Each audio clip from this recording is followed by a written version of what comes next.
Welcome to today's edition of Spiritual Awakening Radio. My name is James Bean. Today's program is focused on the life and spiritual wisdom of Baba Jaimal Singh, famous disciple of Swami Ji Maharaj, the great saint of Agra, India. We'll learn of Baba Jaimal Singh's discovery of his guru, Swami Ji, providing us with one of the very first glimpses of Swami Ji in recorded history, which is quite fascinating.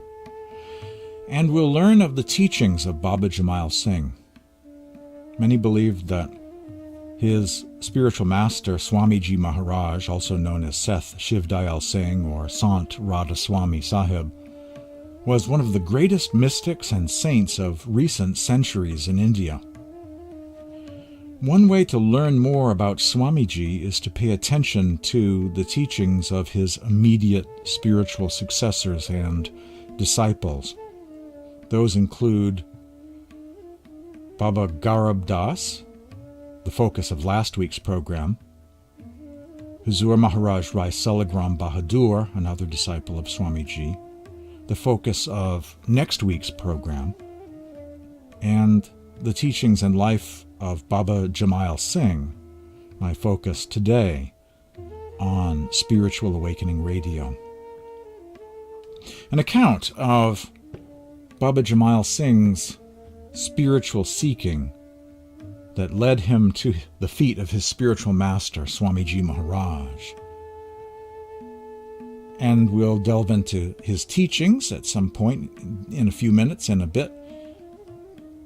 But I want to share this amazing account of how Baba Jaimal Singh finds his spiritual master, and it provides us with the first glimpse of Swami Ji Maharaj in Agra, India. Baba Jaimal Singh, a great saint. At the age of 16 years and 9 months, Jaimal Singh set out on his spiritual explorations. Having well-nigh exhausted the Punjab and the Northwest, with the words of the Peshawar Sikhs still reverberating in his ears, he bent his footsteps eastward. The times were insecure, and the British had not yet entrenched themselves in their new northern conquests. Night travel was therefore prohibited, and sentries were stationed at night on the chief highways to prevent any stray travelers. But Jaimal Singh was too eager to be thus restricted. He would spend the first half of the night resting and sleeping, and in the second, while the sentries were drowsing and dozing, continue his journey as quickly as possible. Jaimal Singh, not knowing where to go, directed his steps towards Hardwar on the banks of the Ganges, a favorite haunt of the holy. Traveling by night and by day, he footed the distance with commendable speed and in 12 days reached the Ganges. He explored the Ghats of Hardwar, then a small town almost entirely populated by pundits and sadhus, hearing learned yogis, questioning them, and discussing his problems with them. From the main town, he traveled alongside the river, visiting all the sacred spots in the neighborhood. Eventually, he heard of a very old sadhu who was about 150 years old, it says here, who dwelt not far away in the heart of a thick jungle and possessed great powers, but seldom spoke to those who came to see him. Undaunted by the yogi's reported silence, Jaimal Singh wended his way into the forest and at last found the hermit's dwelling. The sadhu or monk was busy with his spiritual practices and paid no heed to those who came to see him in order to be blessed by his sight. When the sadhu came back after his bath, he at last showed some signs of being aware of his visitor's presence. He asked him who he was and what he wanted. The youth told his name, the place from whence he came, and added, Holy One, for many years I have been in search of true spiritual enlightenment. I heard of your fame and your great powers, and have come as a supplicant to your door. I have watched with interest your strange practices, and if indeed they grant full liberation from inner restlessness, then pray instruct me into their secrets." The sadhu made no reply. He sat silent and closed his eyes, and opening them after a while, he answered, "My son, my discipline is difficult and bestows many powers. But as for spiritual freedom, I am afraid it has not secured me that." Jaimal Singh wished to question the yogi still further, but the latter became silent and receded from the world of outer consciousness into that of meditation. The yogi at last rose from his seat and spent the second night in the same manner as the first. When day broke, he went for his bath, and on returning beckoned Jaimal to his side.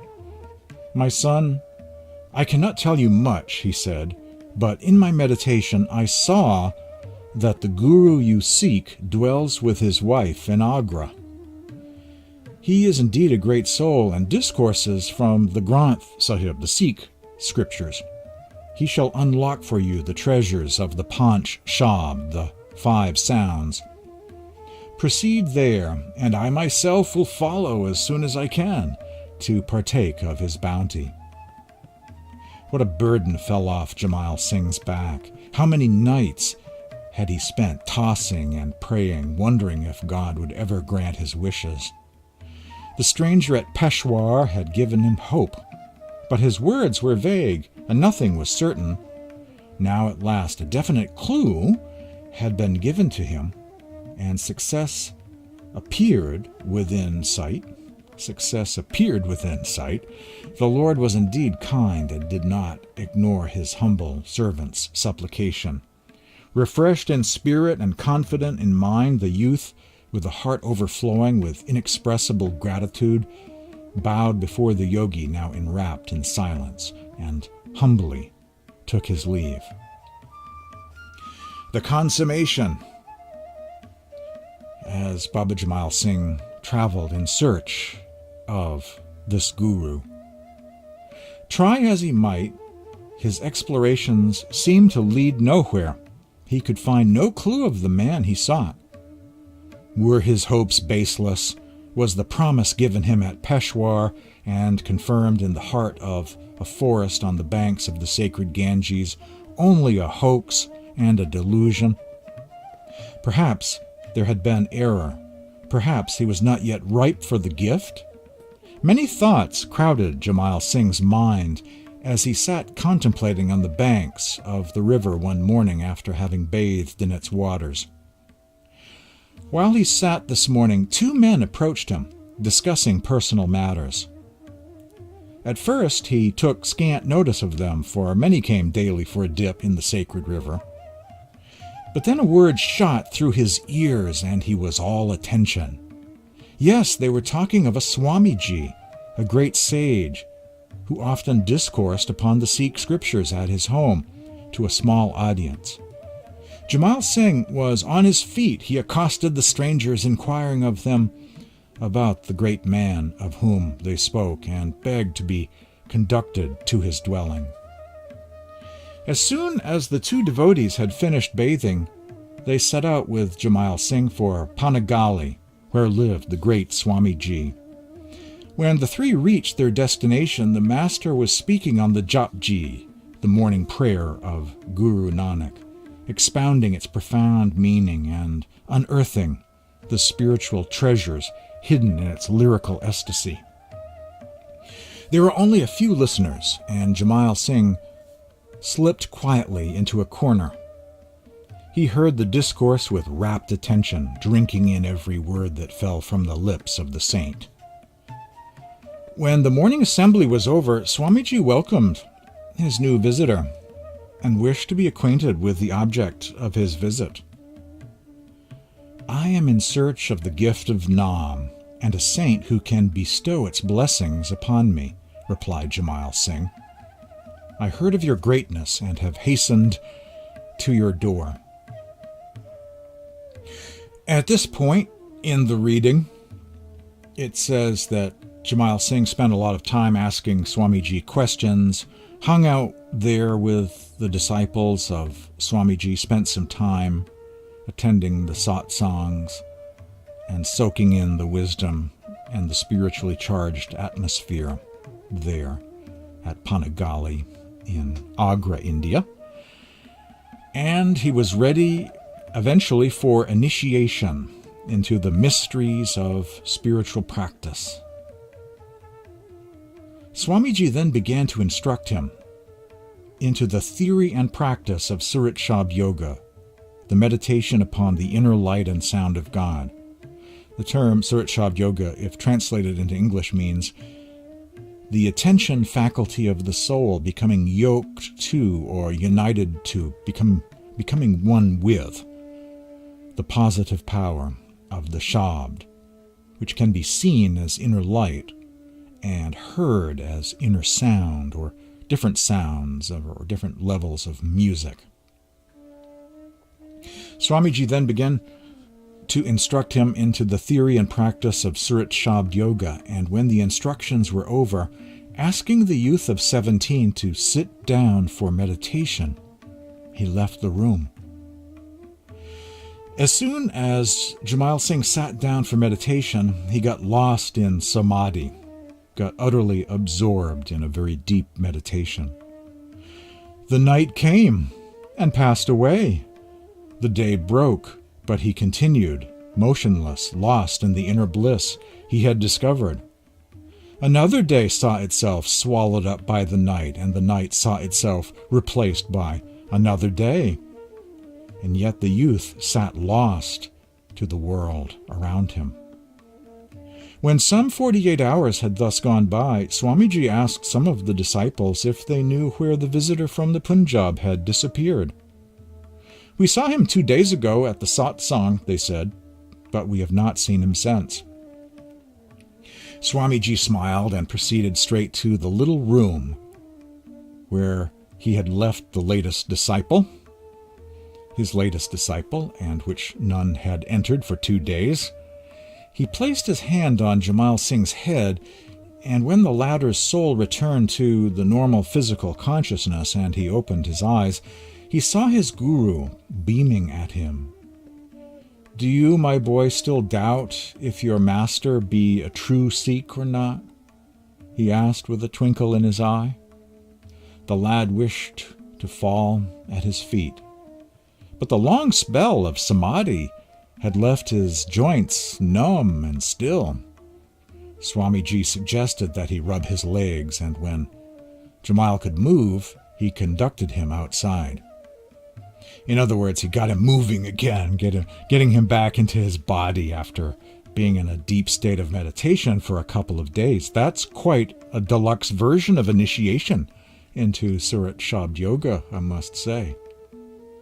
That little room, by the way, that may be the famous room where Swamiji grew up and practiced most of his meditation.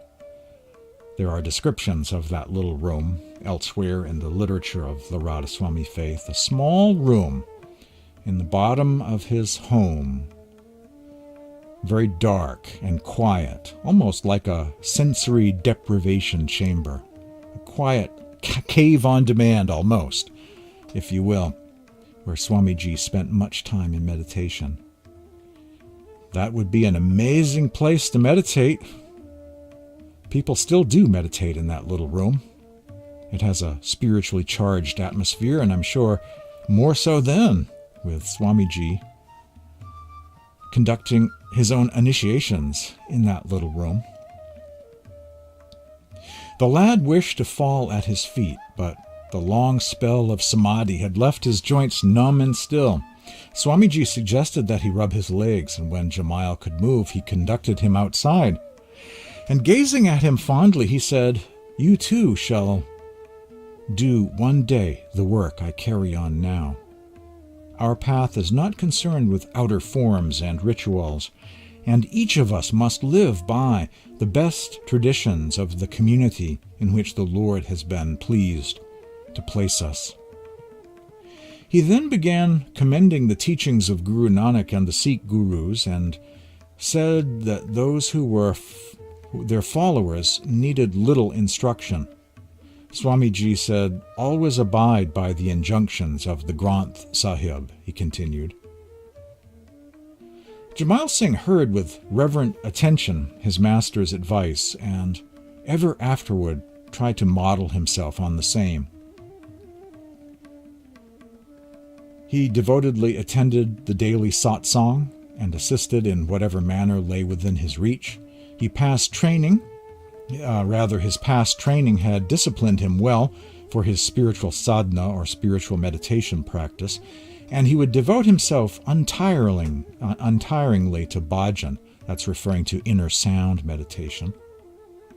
Under Swamiji's guidance and with his phenomenal inner progress, new mysteries were daily revealed to him, the mysteries of which Guru Nanak, Kabir, and Tulsi Sahib had so ecstatically sung. In those days, during the mid-50s, that's the mid-1850s, Swamiji did not have a large following. He had not yet begun giving public discourses, and confined his meetings to small private audiences at his home in Panni Gali, in Agra, after having discontinued his talks at the Gurdwara. I assume that's a local Sikh temple in Agra. 7 or 8 of his disciples were especially devoted to him and constantly sought his company, and there was great affection and harmony. Every morning the Master gave an inspiring talk, displaying before his listeners' eyes the spiritual treasures hidden in the Granth Sahib or the writings of Kabir and other great saints. After the morning satsang, those present sat down for their meals. The food was cooked by Swamiji's wife, who came subsequently to be addressed as Radhaji, as a mark of public respect and adoration, while Swamiji personally served the food to all with loving attention to each. In the afternoons and evenings, there would often be informal conversations and discussions, and at times regular discourses. What I've just shared with you is a reading from a book about Baba Jaimal Singh called A Great Saint, Baba Jaimal Singh, compiled by Kirpal Singh. And it provides us with one of the earliest accounts of Swamiji Maharaj, one of the very first glimpses of this great master of Agra, India. He was developing a reputation in the mid-1850s and had a small home satsang, a private satsang, at his home, and was conducting a few initiations there in that tiny meditation room in the basement of his home, a very quiet, dark, cave-like room, a great place for meditating, and a very spiritually charged atmosphere, I'm sure. This satsang had not gone public yet. It was a by invitation only, kind of quiet satsang. It also said that prior to this home satsang, Swamiji used to give some discourses at a Sikh Gurdwara, a Sikh temple in the area. That's interesting to take note of also. But it only refers to 8 people or several people. It's a very small group there during the earliest days of Swamiji's satsang there in Agra. But Baba Jaimal Singh heard of it and made his way there and was initiated into the mysteries of the kingdom of God within, the mysteries of inner light and sound meditation directly by Swamiji, and hung out there as part of that circle of disciples around Shiv Dayal Singh, known as Swamiji Maharaj, and sometimes referred to as Sant Radhasoami, Sahib, an early glimpse into Swami Ji there in Agra during the early days of his satsang. After the break, we'll delve into the spiritual teachings of Baba Jaimal Singh, disciple of Swami Ji Maharaj. The name of the program is Spiritual Awakening Radio. My name is James Bean. This satsang edition of Spiritual Awakening Radio is a pleasure to share. Baba Jaimal Singh has some deep things to say about inner light and sound meditation and living a spiritual life on earth, and we shall delve into the teachings of Baba Jaimal Singh after this break.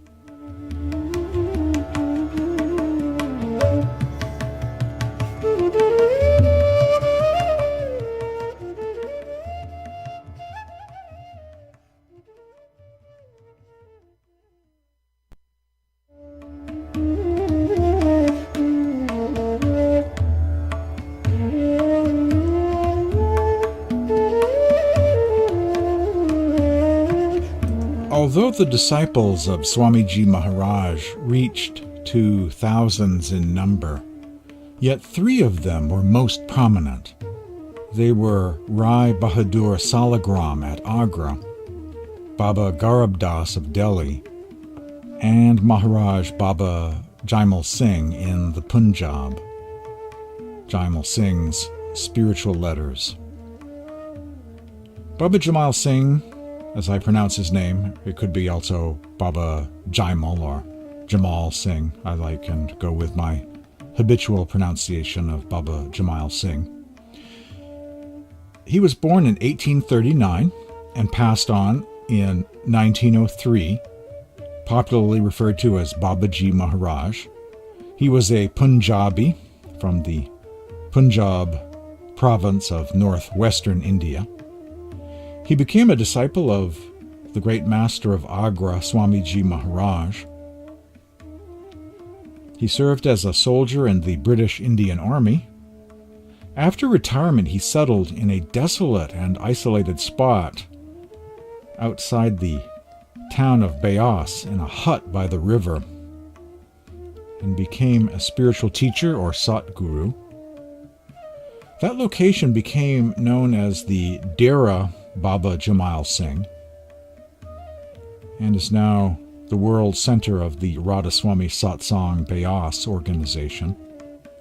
Baba Jaimal Singh had two spiritual successors. He granted his will to Baba Sawan Singh, appointing him to be his successor and the next master at Beas, and Baba Bhaga Singh was his successor in charge of the Radhasoami Satsang Tarn Taran, a sister organization, a sister branch of the Radhasoami faith.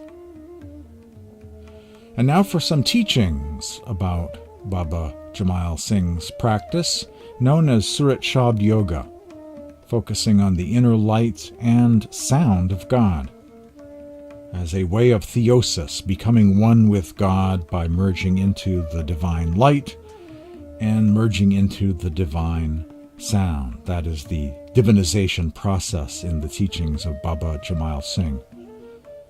Becoming one with the sound of God in order to gain union with God. He says, listen to the Shabda Dun, the sound current, calling in your heart every day with great love and devotion. For 15 minutes or 10 minutes or 5 minutes or for an hour or two, according to the time at your disposal. But you must listen to it every day for a while.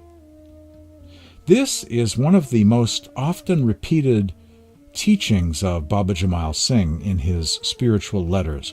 Listen to the sound every single day. Always meditate every day. Don't skip a day. Always meditate every single day and listen to the sound. Do what you can with meditation on the sound every single day. Listen to the Shabda Dun calling in your heart every day with great love and devotion. That's how he teaches us to approach meditation practice in a spirit of bhakti and prem, we approach meditation not as a habit or dry ritual, but with love and devotion. That's the true approach of meditation in the Sant tradition. Bhakti, love and devotion, is the foundation of meditation practice. That's the spirit that we approach it with.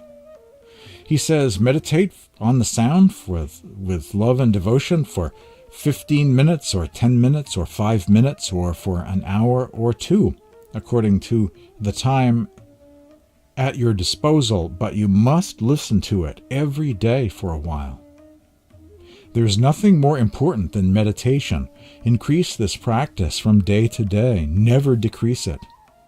Do bhajan and simran every day.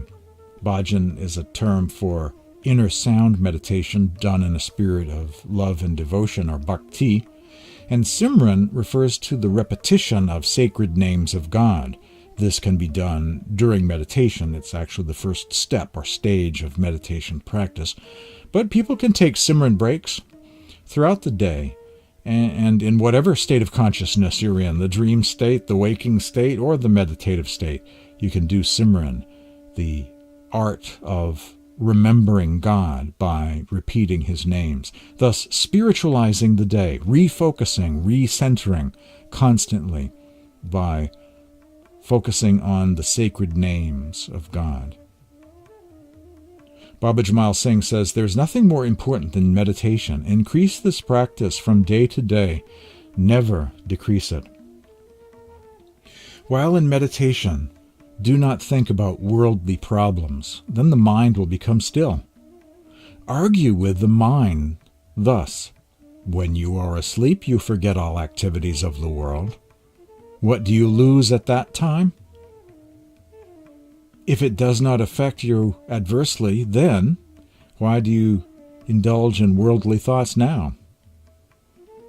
If it does not affect you adversely, then why do you indulge in worldly thoughts now? If you do not recall affairs of the world during meditation, will anything go amiss? Be firm and bring the mind round with determination. Isn't that amazing? Argue with your mind, reason with your mind, saying you will not lose out if you just quit for a while and let me meditate. Talking to your mind as a separate entity, if you will. Reasoning with it to cease bothering you. The normal, mundane thought processes can come to a halt during meditation. Bhajan and Simran is our real work. This will always accompany you because it is a gift of the Satguru. It may grow more, but it will never diminish. Here he is saying that the attainment that we gain during meditation is the only thing that we can take with us during this life into the next life, into the beyond. Whatever progress we make during meditation, that goes with us. We can take it with us, if we're referring to that. The state of consciousness that we attain during meditation is always with us into the future. Baba Jaimal Singh says, please carry on your bhajan and simran practice every day and read from the Sarbachan poetry of Swami Ji Maharaj every day as well. After the break, we'll delve more into the meditation practice, the inner sound practice described by Baba Jaimal Singh. You're hearing Spiritual Awakening Radio. Stay tuned for more after this break.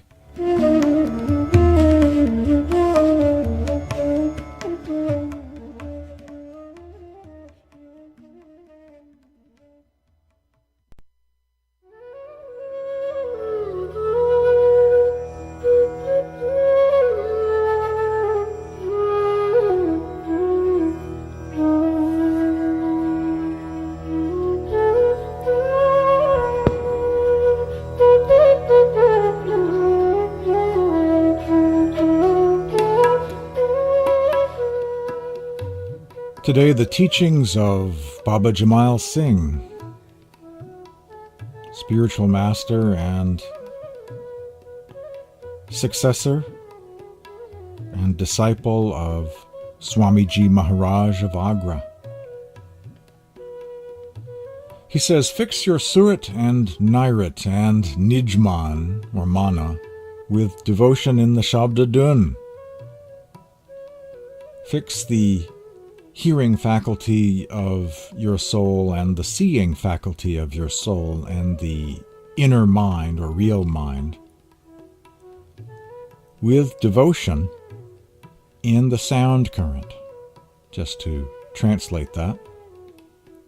He says, if you listened for 10 minutes or 5 minutes or 4 minutes or 2 minutes or even 1 minute with love and devotion, millions of sins and obstacles will be removed, and after being purified and testing and distinguishing the notes of the dun, the inner sound, you will merge into it and enjoy the bliss. You will know which note to bypass and which one to merge into. Here, Baba Jaimal Singh is describing inner sound meditation is not just about listening to various sounds inside during meditation, but merging into the sound itself. As if the sound is a river of sound and you are swimming in it. He says, whenever you are free from duty, you should not waste your time even a little, nor fritter away the attention of your mind. For this time will not come to you again, even for a minute, and we have to carve a place for ourselves in the Shabd Yoga, the inner sound, while we are still in this body. Baba Jaimal Singh. Here echoing a timeless teaching that has turned up in the teachings of many saints, Gnostics, and scriptures of the East and West. While we are in the body is when we can make spiritual progress. Seek to see Him now while you can.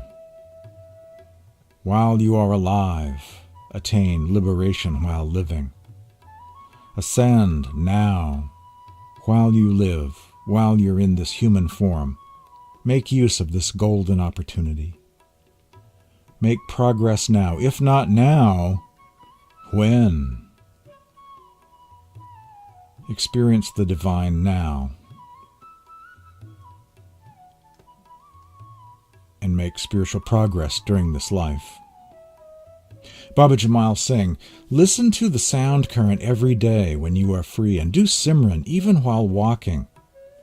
Then all your worldly work will be done by the Master Himself. Do not worry in any way. The Lord Himself has given you this way to meet Him. So you should consider this your great good fortune, and you should always hold on to the sound current. One day it will surely take you to Sachkhand, his term for the eternal, timeless, spiritual realm, the home of the soul.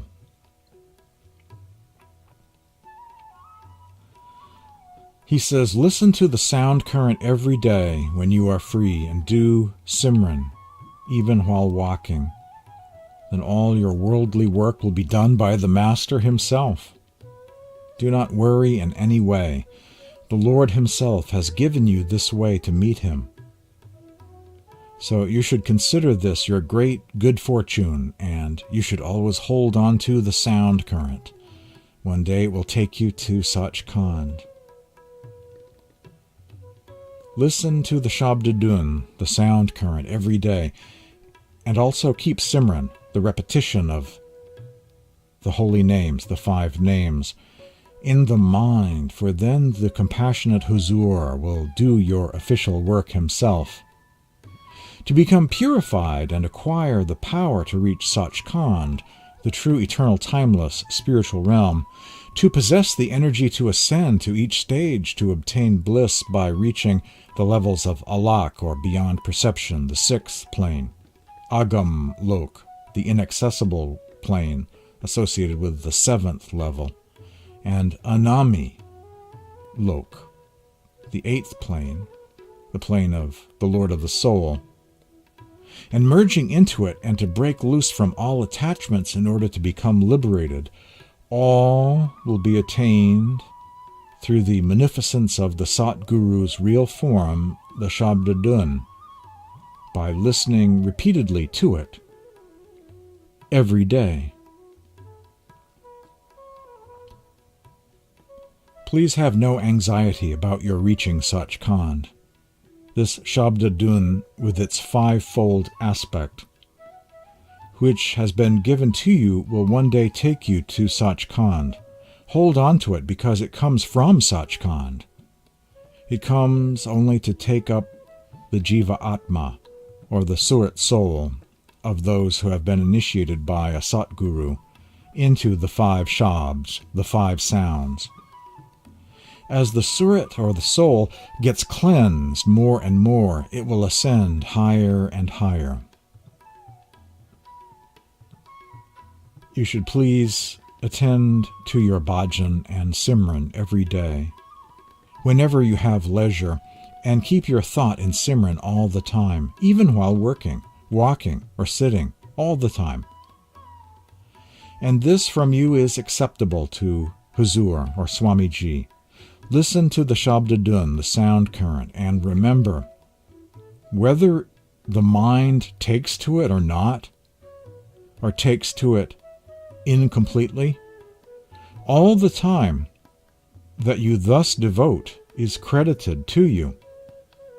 You will get what you want. Everything follows bhajan. Where there is bhajan, or meditating upon the inner sound, everything comes automatically. Let the current of Shabdadun dwell in your mind, then see the bliss you get.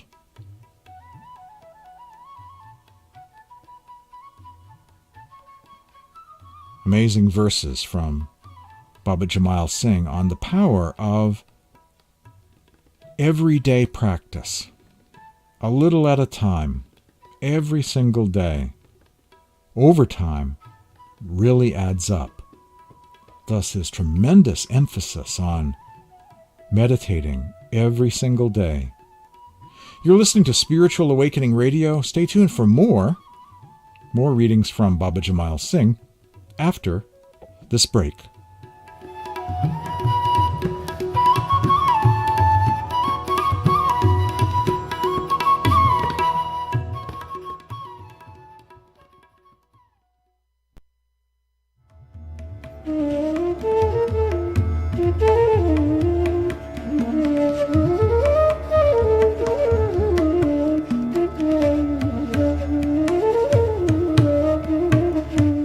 Indian classical ragas used during Spiritual Awakening Radio come from Maine-based artist Paul Alexander John, who plays the Indian bansuri, bamboo flute.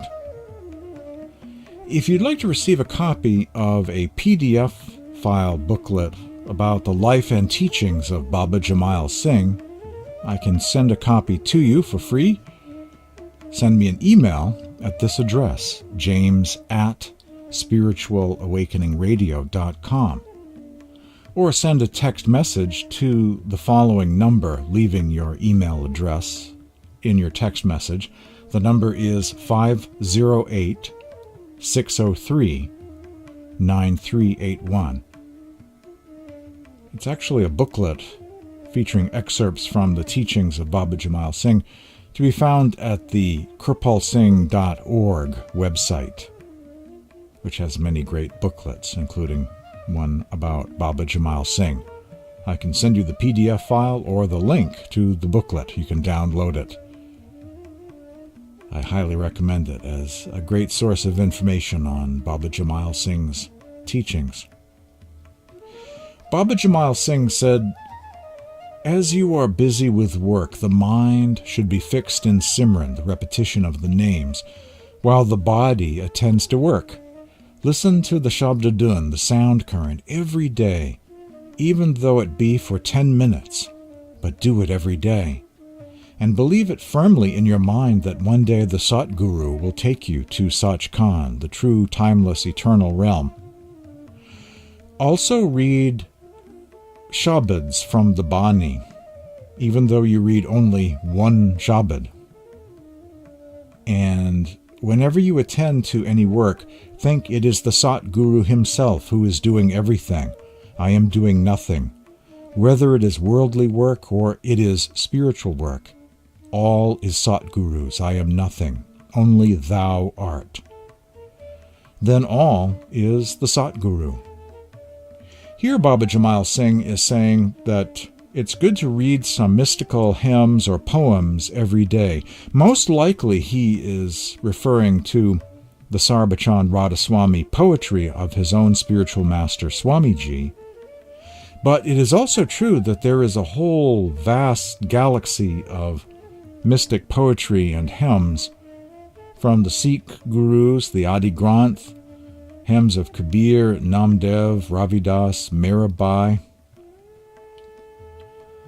Tulsi Sahib, Tulsi Das, Dadu Dayal. Countless are the lovers of the beloved.